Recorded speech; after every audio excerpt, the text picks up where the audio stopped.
I started the idea. I had the idea for Hestia cigarettes in 2010. I finally got product to market in March of 2013.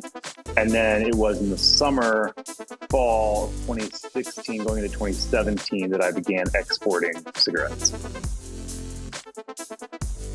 Welcome to The Deep Dark, a business podcast where we ask seasoned minds to excavate their history, pulling out the best insights, the hardest moments, and yes, golden epiphanies. Somewhere in the stories and laughs, we all get a little smarter and feel a little better about our own business ventures.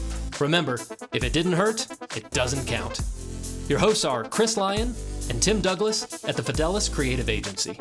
So strap in and get ready as we plunge once again into The Deep Dark.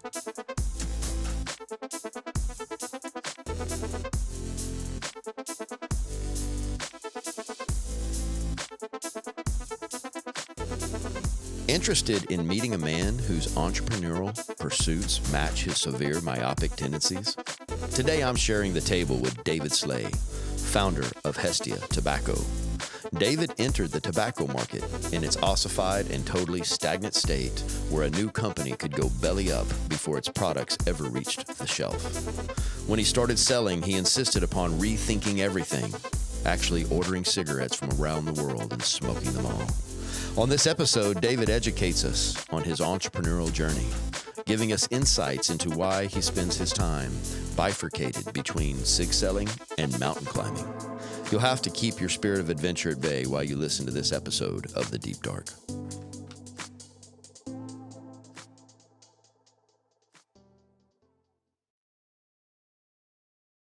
My name is David Sley. I own Hestia Cigarettes, and I'm here this afternoon on the Deep Dark podcast with fellow Corpus Christian Chris. And That's right, man. We're chatting about all the fun stuff. Yeah, what a lead in. When I got on here with David, I let him know that he and I were homies from the same place, from the Third Coast, one time known as the Texas Riviera. I don't know, whatever you want to call it now. There are some strange cats that come from our hometown. That's for sure. Sure. My wife always reminds me about the Heaven's Gate guy who my grandmother went to high school with. What was that guy's name? Got him all to wear sweats. Yes. And then drink some applesauce with some strychnine in it. Yes. The one name that most people always can identify with is, I went to Ray High School, and the track star forever, you know how they put, like, in the gym, they have all the actual records put up there, and the track star was Farrah Fawcett. And it was all over that place. And I tell you, growing up, in the 80s and late 70s and 80s, I tell you, that was a big deal. That was a big deal. It was. That was. Yeah. Still is. Do what? Still is. Absolutely.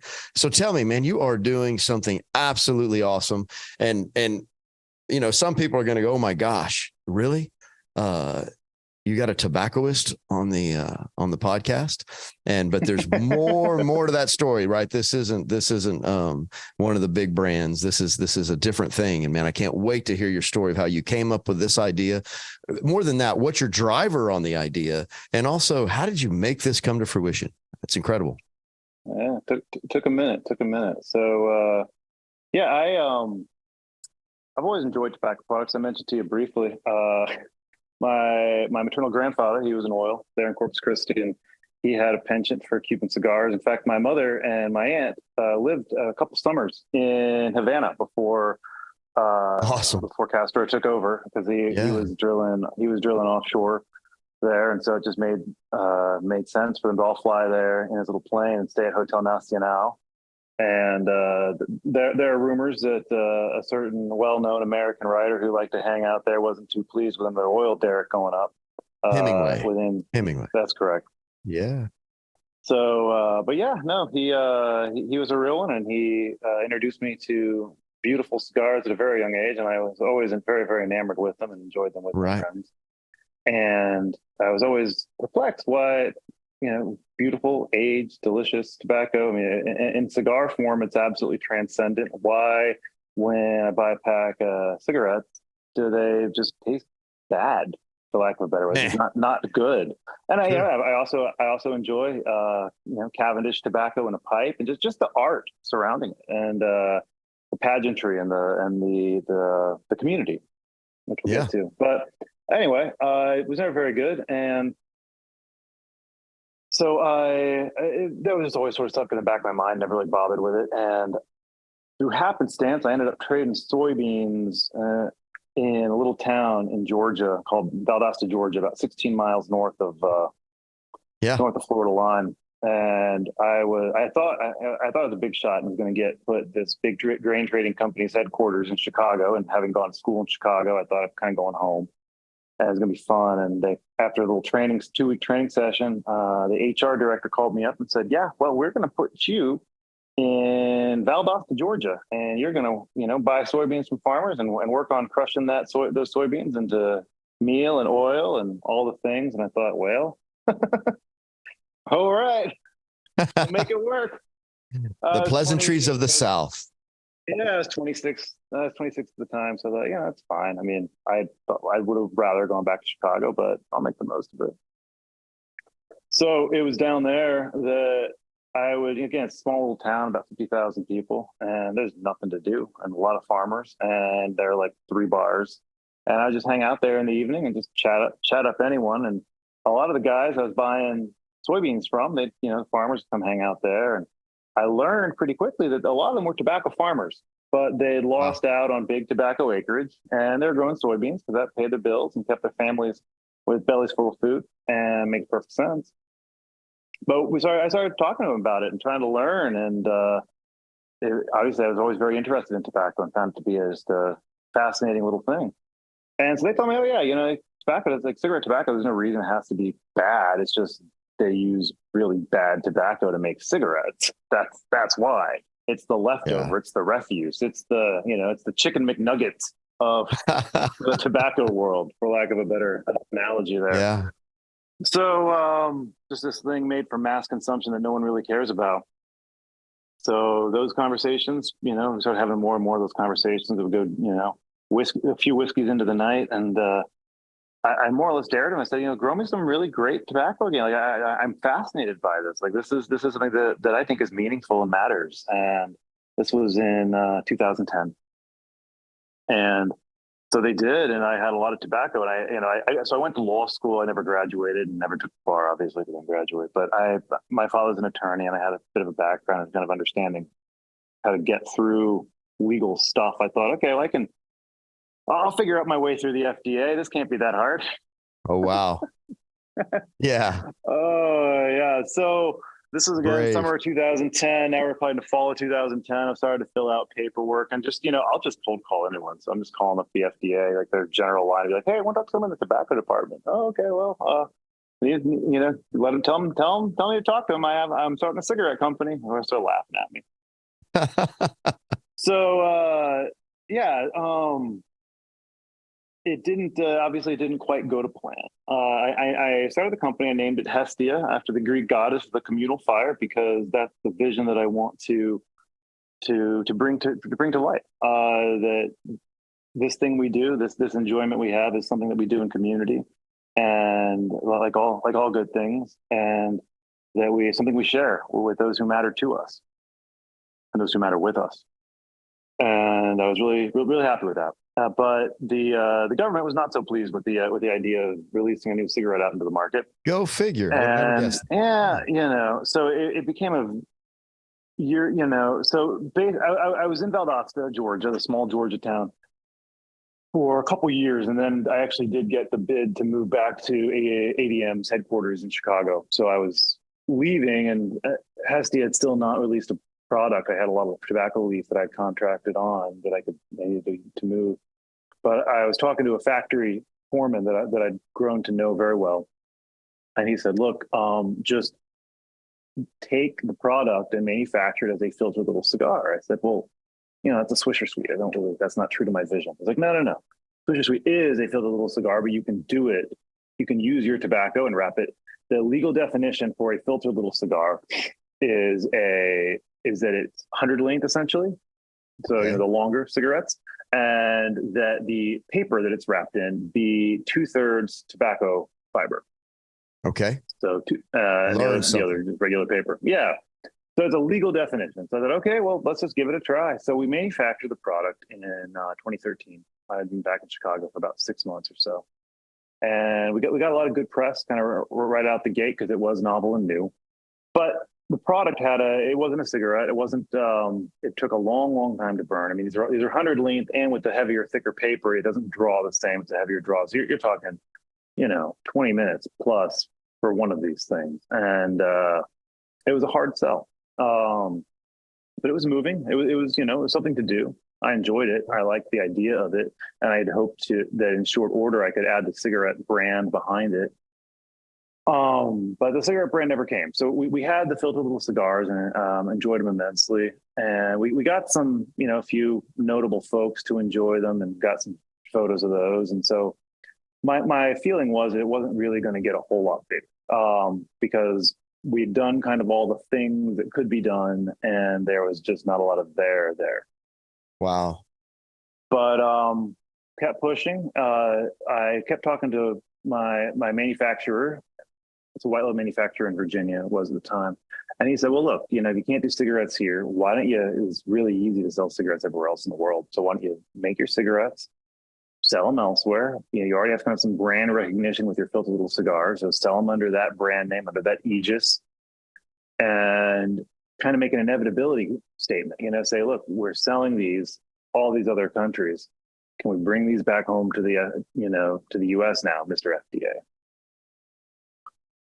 So that was not terrible advice, but ended up being the beginning of the worst business decision I've ever made.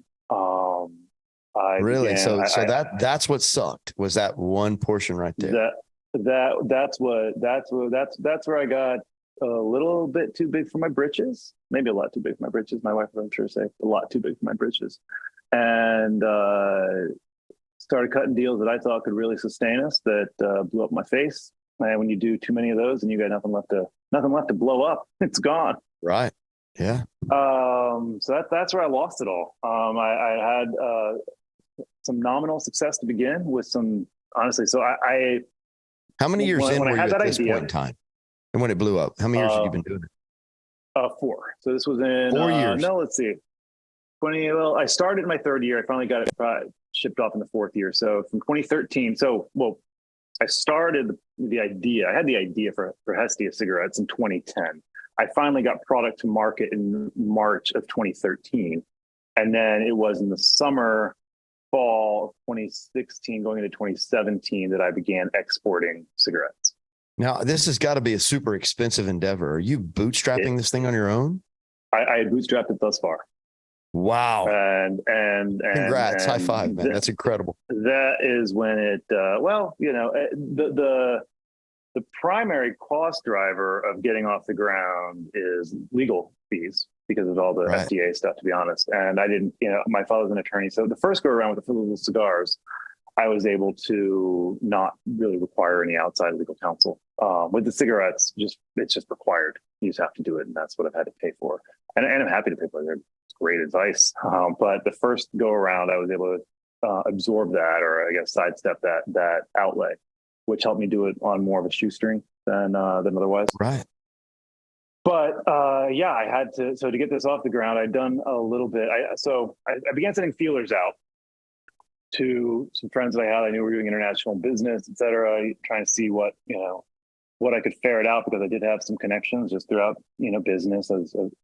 And there's a gentleman that I had done a co-sponsorship with at a place out in Montauk, New York. He had a beer company, and I have a cigarette company, or a filtered little cigar company at the time. And so we threw a couple events together, and he was from Northern California. I knew him pretty well. So when I reached out to him, he's like, yeah, I actually know a guy for you. He's like, his family does a lot of the private label packaging of different Middle Eastern brands for Trader Joe's. And he's always shipping stuff here and always looking for something to send back. And, you're both kind of all natural. I'll make the introduction. So he does, I fly over to meet him and in Tunisia, and things are okay. They didn't need what the volume that they needed. It really kind of stalled out. But that part itself was okay or held together. Then I thought, okay, well, Tunisia is a small little North African country. Let's go for a big one. And so I made a deal with a distributor in Morocco, Casablanca, that required I raise capital. I need capital to basically, produce a product to get in there, because it was they claimed to want a lot of volume and need a lot of volume, and it wasn't worth the time if I couldn't provide that. And so that is where that was my Waterloo.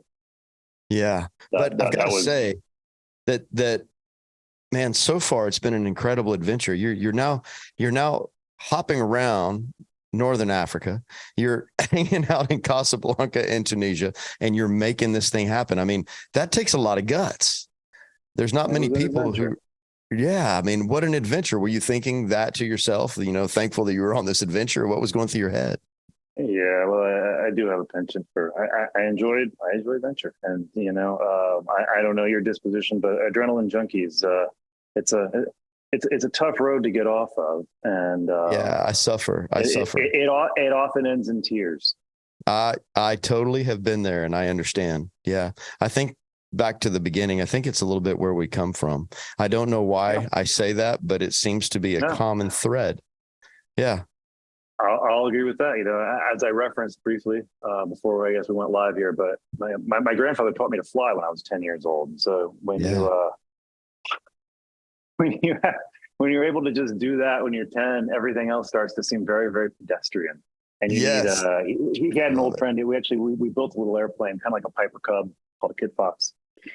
And a friend of his who helped him build it had a stunt plane who would take me up and just do, all the fun stuff, the hammerheads, oh man, that's so rolls, awesome. the split S's. And so, my wife has asked me before, she said, well, why don't you really like theme parks? I'm like, well, because when you're strapped into a roller coaster, you know exactly what's going to happen all the time. And that's just boring. I'd much rather, it's only fun when there's the risk of death. She's like, yeah, you're morbid. I'm like, well, it's also true.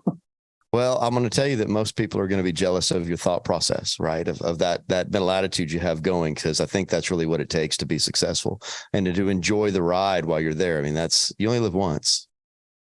Yeah. Well, if you don't, if you live this life scared of what's to come, you're only going to take half a loaf. You're not going to ever have much joy, because you got to put it on the line to get there. It's the only way it happens. Right. I don't care what the industry is, what happens, how it goes, but that's just kind of that's amazing. Kind of truth. Man, can't believe I've met you. That is so neat to hear that story. So you're in Casablanca, right? And that's well, where I was, yeah. And well, I so gone there, and I needed to raise a very large amount of capital, far more than I had, and I was at this point now. I'm engaged and getting married in about 3 months. And I made a deal with a financier that I met through another friend. Networking your way through. I basically provide mezzanine financing for the project, high interest rate, but I can maintain the control of the company.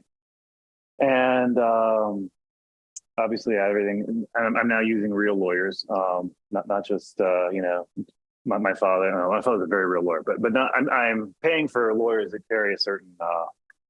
Sure. They have a letterhead that really helps out, and which my father introduced me to, and was a part and parcel of, which I'm very, very grateful for. But he, anyway, this financier, while I was on my honeymoon, decided to go to Casablanca and violate all the non-circumventions and everything else that we had in place, and poach the deal. And that was in the summer of 2018, and that I had negligently put myself in a position that I needed. You build a certain arrogance when everything you've ever tried to do has worked, and you hit. If you flip a coin, it comes up heads 12 times in a row. You'll keep betting it's going to come up heads. It's just the nature. Even though you know deep down that anytime you could easily get tails just as easily, and your luck will run. But I from launching to the little cigars to piecing this whole thing together. It had worked, and I falsely believed that it always would work, and furthermore, that nobody would really be out to. This guy would have made a good, clean interest rate play. He would have made some good profit short term, but obviously not nearly as much as trying to poach the deal. And I guess I was foolishly trusting, and that nearly ruined me. I mean, it did ruin me for a while. It began a long. It would have been nice if it was just a really clean break, just a quick execution, but it was just a slow, painful death by 1,000 cuts bleed out. That was the coup de grace, Wow. for sure. But yeah. it began a, it got to the point that I didn't have enough to continue manufacturing the product that it was selling profitably in the U.S. And so it was very, very bad. And as I mentioned, I'd just gotten married. And it was, I continued to run my business as a brash single guy, without giving a whole lot of care or thought to those that my business decisions would affect. And that was not fun or good or healthy or productive or any positive. Zero positive came out of that. But it is a common theme, though. I mean, you're not alone. Many times entrepreneurs get their eyes on the prize, and it just is mesmerizing, right? It is. Well, yeah, it's kind of impossible. That's the dichotomy of it, isn't it? Yep. To try to get there, you have to will it into existence. You can't. There's no hoping. There's no wishing. You Doing. just have to will it. Mm-hmm. And that in and of itself is kind of a delusion, right? You become a little bit psychotic and delusional to get there. And I don't know of any other way. Or what certainly wasn't that way for me. I don't think there is another way. I applaud anyone who's able to get there without, going a little bit mad. So that was going all very, very badly. And I had located a possible investor to basically buy out my bad. It would be a painful deal to get this thing done. He was in London. So this was now late summer of 2019. I've been sputtering and flailing for a year, just burning through everything, just trying desperately to get something to hit. And I fly. So my wife and I, her family now lives outside of Detroit, and both my sisters, we didn't get to, but they both married guys from Minnesota. So my parents retired to Minnesota, and so they're up there. And so we had two dogs, and so I said, well, I'll take Shiloh, and you can take Dolly, and let's just. I have to fly to London, so we don't want to board them. So I'll see you. This will be the easier way to make this work. My parents can watch Shiloh because you can't watch them both. You go hang out with your parents. You haven't seen them since the wedding anyway. So went to London. The deal did not. It was sort of once again not going great.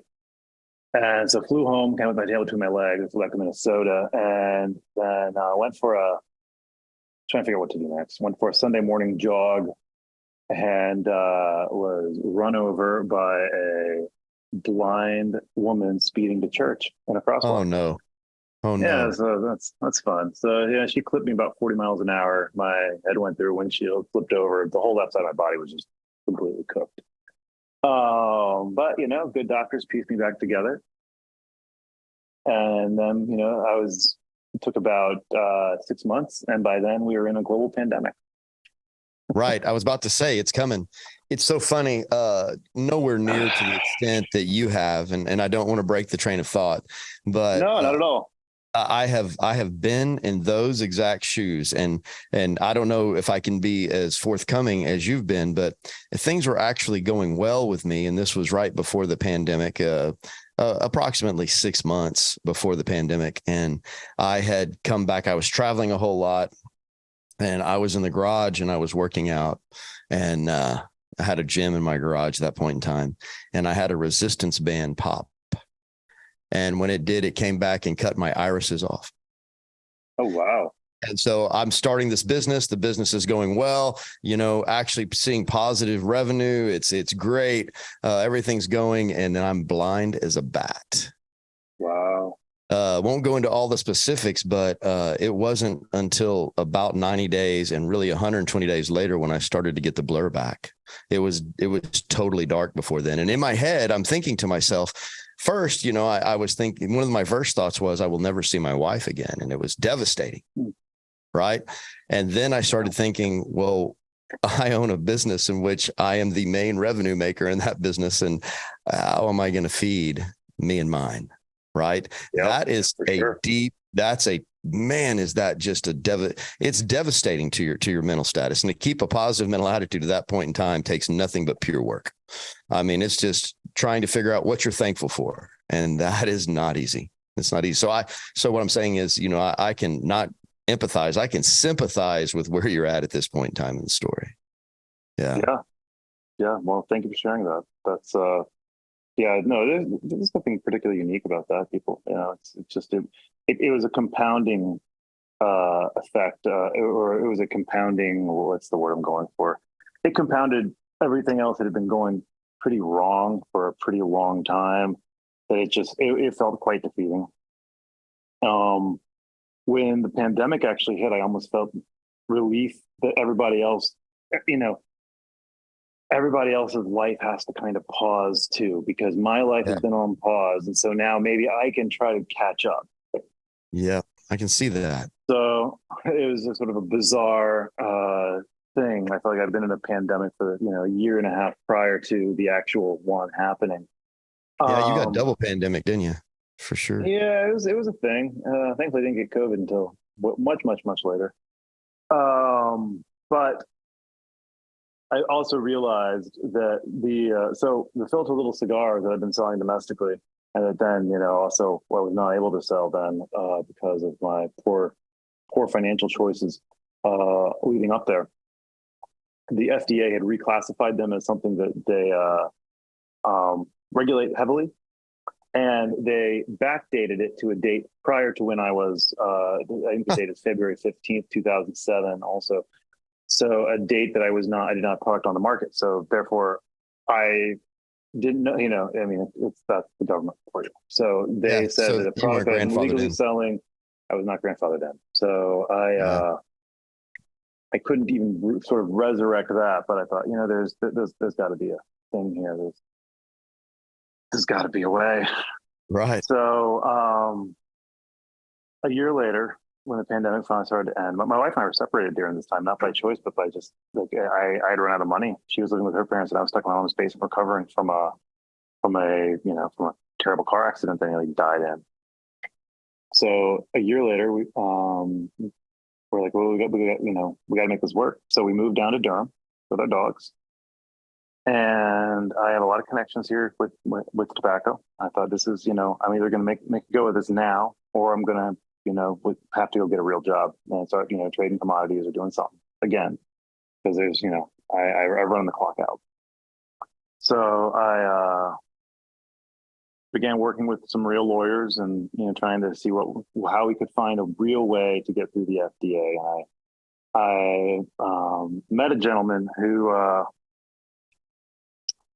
had a grandfathered predicate cigarette, and it was essentially the same specs. I mean, there's not a lot of variance if you can think about it. I mean, a cigarette's a pretty basic. Everybody kind of knows how they're constructed, but he was willing to let me buy it from him and essentially rebrand it, which is what the Hestia cigarettes that are on the market now are, a rebranded. I met the guy at a car wash. You say things crazy. That's he asked me what I did, and I said, well, actually, I own a tobacco company. I'm trying to get into the cigarette market. And he's like, that's funny you say that. I have a cigarette company. I don't run it anymore. It's been defunct. But I said, well, what years was it? I said, from like in 2005 to 2008. So the random grandfather date of the FDA is February 15th, 2007. I said, wow. Mind if I swing by your office next week? We around here, we call that the magic handshake. It happens to so many clients, right? They just end up meeting the right person at the right time and shaking hands. It's just amazing. Yeah. That's it's providence. That's all there is to it. Absolutely.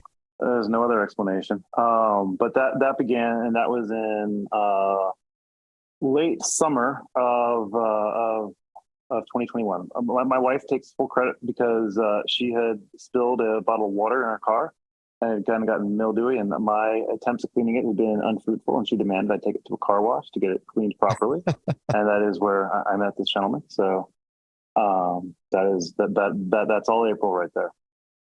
But then, I sent sort of the dossier that I had to my attorneys, and they began looking into it, and they're like, well, we know about once the FDA sort of ruling came out, all the independent companies were bought up by Big Tobacco, which there's only two companies now. There's Altria, which is Philip Morris, and RJ Reynolds. Everybody else has been bought up. So, which is funny because, of course, they're all broken up because we're all American Tobacco, which is the Duke family, which is what this all was. But they've all colonized, or they've remerged. Mm-hmm. Anyway, one could make an argument that they should be broken up again, but that's neither here nor there. But anyway, that's a whole nother podcast for sure. Yeah, I know. That's a whole nother lecture series. Yeah. American Tobacco was the first company ever broken up by antitrust. Wow. People think of Standard Oil as a classic example, but American Tobacco was actually the first. Anyway, so we began looking at it, and we began piecing it together, and we got a provisional acceptance by the FDA November of 2021, and then sent the ingredient list and everything else, and got that final approval in March of 2022. And then the difficult part was finding basically, I now had a license from the FDA to make cigarettes. Great. But I don't have a factory that'll make them. And, to build a factory is about $3 million, which I do not have. And no investor is going to, it's a whole very difficult thing. But you still have the vision. You still got the dream going. You got it, man. It's the only way through. But I was able to find, I had been in talks with one factory here in the Carolinas, not too far from here actually, and they indicated a price that there's a range, and it's a small range. Also, I have to supply all the different components, from the tobacco to the paper to even the adhesives, the packaging, et cetera. I have to supply all that meets the grandfathered specifications of my brand. I was able to rebrand it, of course, because packaging doesn't really matter. But I have to provide all of that, and then you pay a company to convert it. That's the term, and It's usually about $1.50 to $2 a carton. It's not. Basically, it's just free money for them because they already have the machinery. It doesn't take any amount of time really to run this stuff. It takes longer really to set it up, to clean out the machines of all their old stuff and set it up. So I found a factory, had it all ready to go, and when they sent me a contract, and their terms were within that band, $1.50 to $2, basically dead middle of it. When they sent me a contract, it was. So it's that per carton, and they had it that per pack. And I assume that's a typo because there's 10 packs in a carton. It's a 10x price increase. I called you up. I'm like, hey, contract looks good. I'll sign it and get it notarized and over to you tomorrow. I'm going to do a line through on the word pack and change it to carton for our previous discussions. I was like, yeah, we were talking, and we see what you're trying to do. You'll be releasing a high end product, and so that's our price now. And I said, well, that's more than my profit. I don't know what you're thinking here. Like, yes, it's a premium product because do you know what I'm paying for tobacco leaf? Right. This is costing me an arm and a leg. And I said, I'll be very frank with you. I don't make money. I will not tell you, you don't know all my numbers, but I'm losing money on this. And I am in the make money business, not the lose money business, so I can stay in business. And so that, so that fell apart. And so then I frantically tried to find another manufacturer, and I found one in Kentucky that was very amenable, very friendly, actually kind of almost a better situation. And so I had all the products sent over there, anything. And they were supposed to manufacture about this time last year, late July. And so they just kind of stopped answering my calls and got very, very confused because they had a lot of money value products in their warehouse of mine. And they had the guy picked up. He said, "Hey, you know what? Our lawyer's going to call your lawyer tomorrow, but we're not going to do this." And I said, "Well, we have a signed contract. I've already paid you." So, under what circumstance are we not going to make this happen? And I was like, "Well, our lawyers will communicate." So, I don't know why they didn't want to do the contract.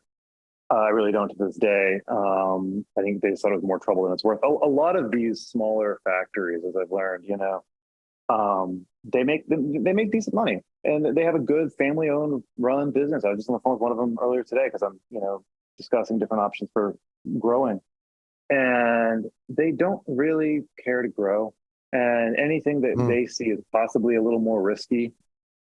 Because tobacco is so heavily regulated, if they have everything cleared by the FDA and they're running well and there's no funny business, adding another element into that is just not worth it.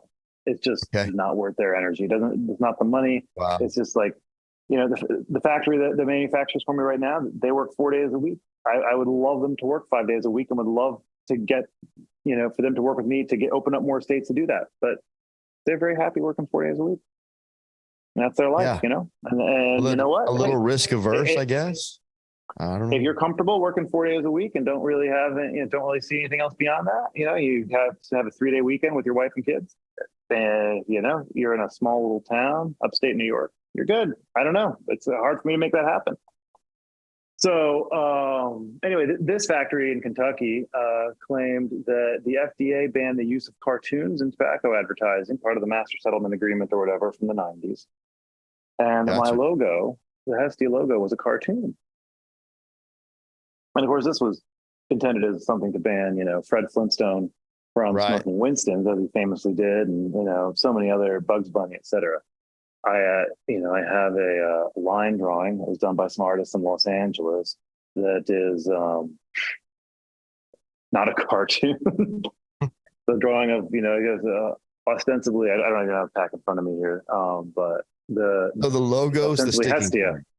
Wow. Yeah, so that's the crux of their thing. They're not going to do it because of the logo. So my lawyers say, "Hey, look, let's call their bluff. Let's tell them to reprint the packaging without the logo and see what they'll do." So we do, and they're like, "Yeah, we're not going to do it." So now I have a claim against them, valid lawsuit, but I don't have I can't expend the capital to sue them. So I'm still desperate. I'm running out of cash. I still have to get this thing going before I end up having to get a real job. My wife's now pregnant, so I'm feeling the pressure. Yeah, it's coming up. The screws are turning. So finally, I did find a manufacturing partner I'm very, very grateful for in upstate New York.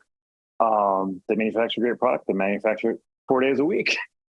We're trying to open up more states. We're currently in we didn't really discuss the MSA, the Master Settlement Agreement, but there's the big tobacco settlement in the late 90s was between 46 states and big tobacco.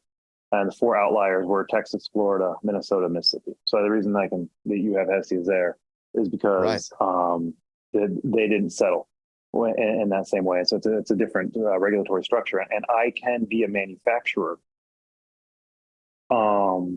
One of the most difficult, and this is very obvious, elements is that big tobacco is very, very, very happy with all the government regulation going on.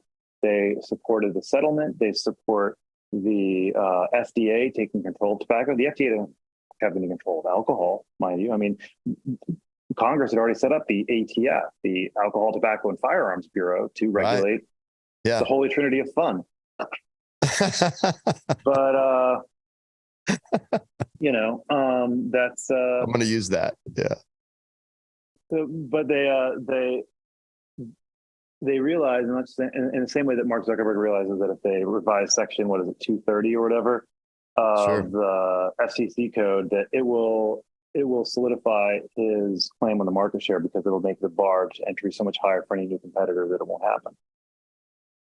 And that is what I've been up against. So in that 3,000-page settlement document, there's one throwaway line about halfway in that says that for purposes of the agreement, a manufacturer has to be the physical fabricator of the product. So for Texas, Florida, Minnesota, Mississippi, I, Hestia Cigarettes, Hestia Trading LLC, am the manufacturer, which means I own the IP and I just pay another distillery to manufacture the product. It's a white label situation like a baker or anything else. By adding that one line, the big tobacco entities that be assured that it would be a real pain and make it very difficult for any other manufacturer to license me in the other states, because they would essentially be saying, not only do we like your product, David, and that's fine to manufacture it, we have to put our ass on the line. We're the actual licensing. Every single pack of Hestia that you find has a little number at the bottom next to the barcode that is the license number of my factory. And that's their liability. And finding someone that can take that is willing to take that risk, even though I'm doing all the paperwork and everything else, has proven very, very, very difficult. So I think that's why the guys in Kentucky didn't want to do it, and I'm very grateful for the ones in New York that will. Now, again, we're only in these 4 states, and we're trying to grow, and so that's what we're up against.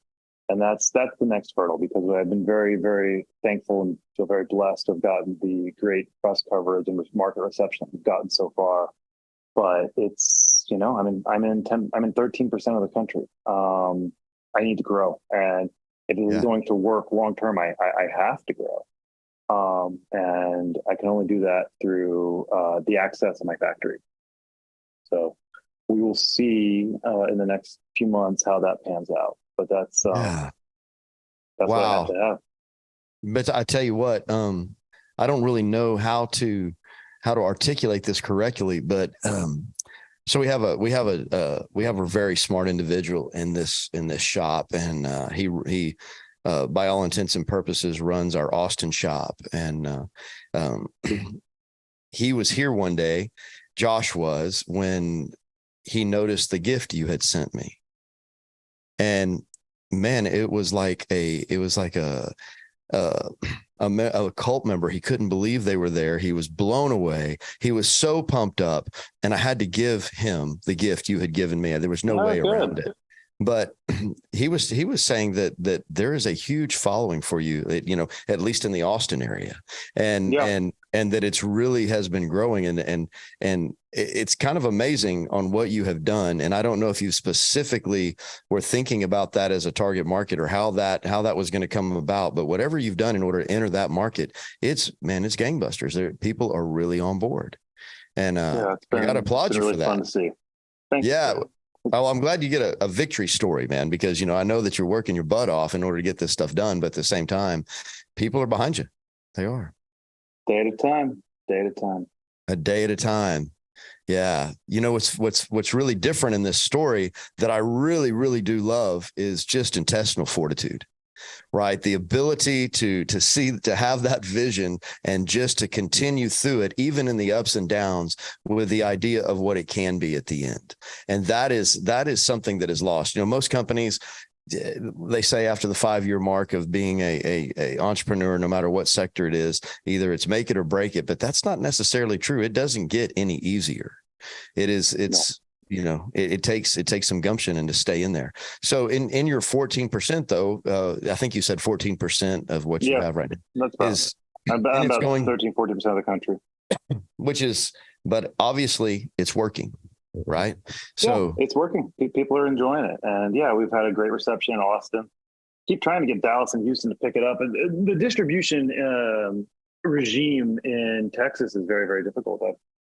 I've sent product to distributors and they enjoy it and they love it. They can sell it, but they can't reorder because they have agreements that they don't really make money on any cigarettes unless they get preferential pricing from, again, 2 companies, RJ Reynolds and Philip Morris. Right. And so to guarantee preferential pricing, they have to guarantee not a certain threshold of sales. That'd be completely legal, but they have to guarantee a % of their sales. And between Philip Morris and RJ Reynolds, from all the distributors that I spoke to, that makes up 90 to 95% of the guaranteed sales they have to do. So they can't reorder Hestias, because if they did and they sold, then they would lose their preferential pricing, which means they'd actually start losing money. So I've been self-distributing. I certified my business as a distribution, and after my sons go to bed every night at my kitchen table, I stamp every single carton of cigarettes that go out. Oh, amazing. And, yeah. I try to work now between basically 8 p.m. and midnight, get most of my work done, and then hope I can catch a few calls during the day like this. But then, we're chasing our boys around all day. So I'm really grateful to be able to be involved with them like this, but it's a whole thing. I can't help but mentally make the comparison between you and what microbrewers go through, even here in the state of Texas, as hard as it is to get their product out, Yeah, and, sure. But in that. So in there, what is your next strategic step? What's on your mind, and how can we help you do it? What are you doing? Yeah. Well, I've had good reception. What we've had, and I mean, the bottom line is I have to open up. I have to open up the rest of the country, and I hope to work with my current factory to do so. They've indicated that they will. We have some mechanisms in place to do that, I hope. If not, I'm going to have to, it'd be not fun, but I'll have to build a factory, and I'll have to raise capital to do that. That's what I was thinking. You're going to have to build your own factory. Yeah.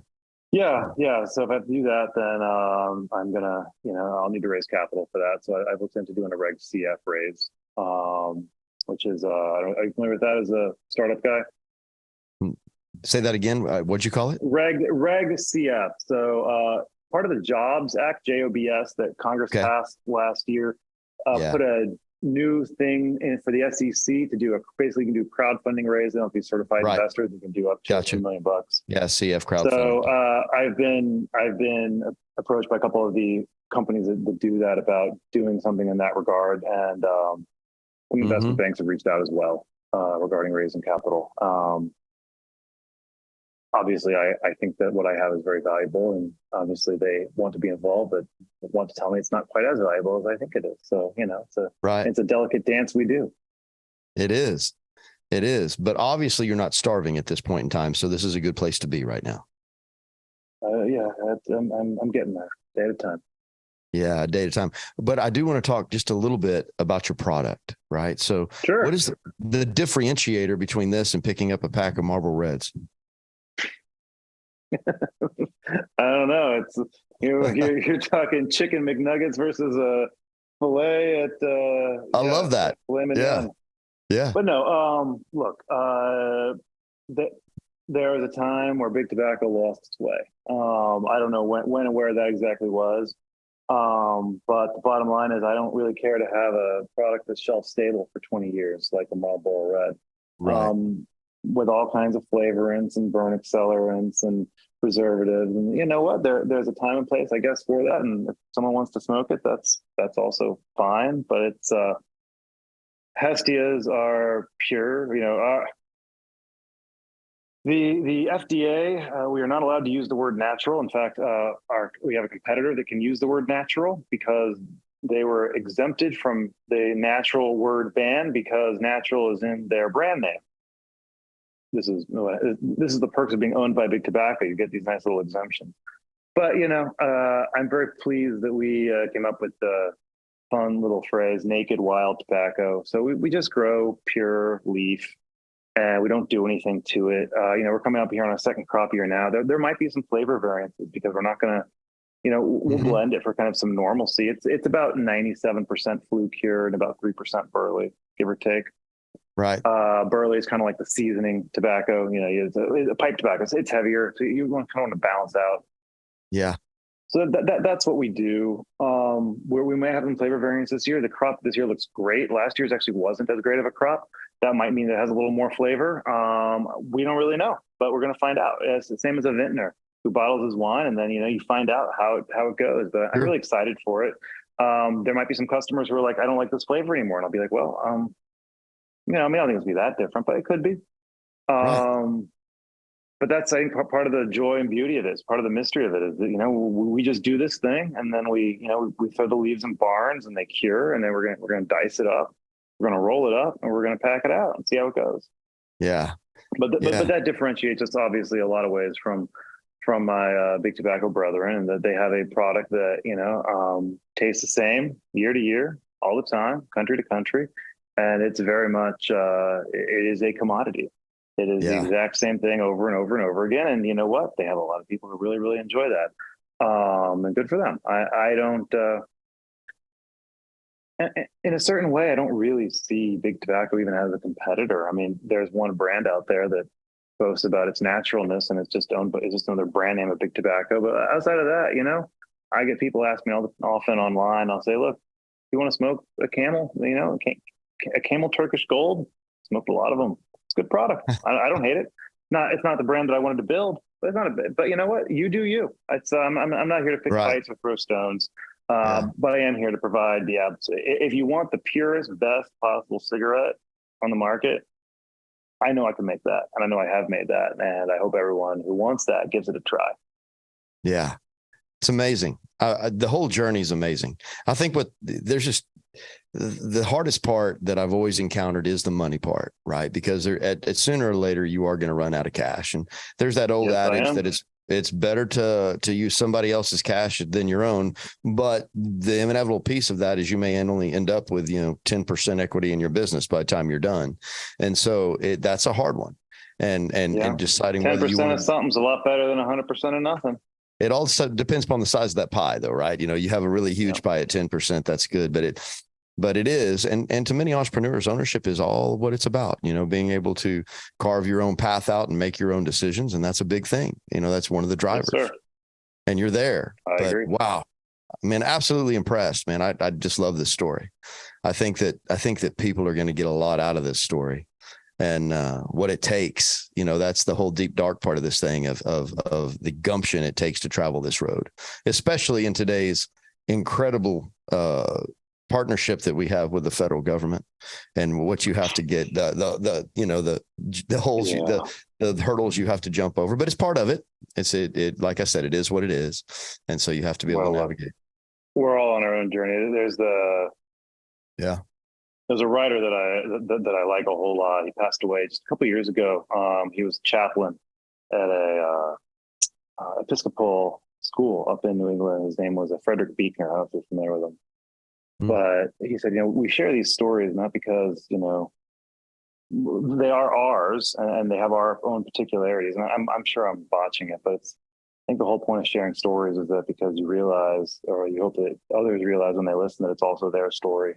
And that's what brings us together, makes us a little more human. It makes us totally human. To understand that you're not superhuman, right? But and yet you still drive on. That's good. You have to. Yeah. I don't even know quite through. There's no other path. And but you ought to be very proud, and we're proud of you. We're thankful for what you're doing. Really are. Thanks so much. Yeah. It was a lot of fun. It is fun. There's a lot of great moments even in it. And that would be a great part of having a encore to this. But I tell you, I don't even know quite how to end this podcast, to tell you the truth, because it's just an incredible story. I just thank you for being here. Of course, this is a lot of fun, and I'm always happy to come back and fill you in and chat about once I add a few more states. Well, the thing that we always kind of follow up at the end of this thing is, and there seems to be a common denominator in what everybody says, but I have to ask you, what is your definition of success going forward? I think I wrote in your questionnaire 8 hours of sleep. I know, right? Oh, I have. How old's your babies? 2 kids, 16 months and 7 weeks. Well, that's an energy suck on its own, man. I remember when my kids were there. Yeah. Oh, yeah. But no. From a Hestia standpoint, I think success is doing right by the farmers that put their trust in me, and obviously part and parcel with that is doing right by those who are loyal to the brand, have become loyal over the past 7-8 months now that we've been live. I really appreciated it and write in about how much it resonates with them. And so, now it's for them. It's the whole point of you talked about ownership a moment ago. Like, I may own the company, but I don't own the brand. The brand is owned by the people who love it and resonate with it and want. And I wouldn't have anything to hold on to if I didn't have those out there who have latched on and resonated with this thing that we've been trying to do and have picked me up and pushed me over those hurdles, because me tweeting or putting up Instagram posts or whatever, trying to build some kind of momentum isn't going to do jack squat. But to see how the brand has resonated with people who really do care, and how it, how they have taken ownership of it. And so that's, doing right by them, and continuing to let this grow, cliche, but organically as possible. And just at this point, I feel like it's my duty to shepherd this to wherever it's going to go. And I feel like we do have the wind at our backs in many ways, and I'm really blessed by that. But I have to steer the course still. But I'm still the tillman here, holding the rudder. Wow, amazing! What a story, man, and what wisdom. I appreciate you for it. That's great, and I can't wait to see the comments that come back after we put this out to the world, man, because I'm sure that'll be fun. But yeah, it was awesome. Yeah. Fun. Well, I'll let y'all go. I gotta run. Go do your thing. It was a pleasure. Look forward to doing it sometime soon.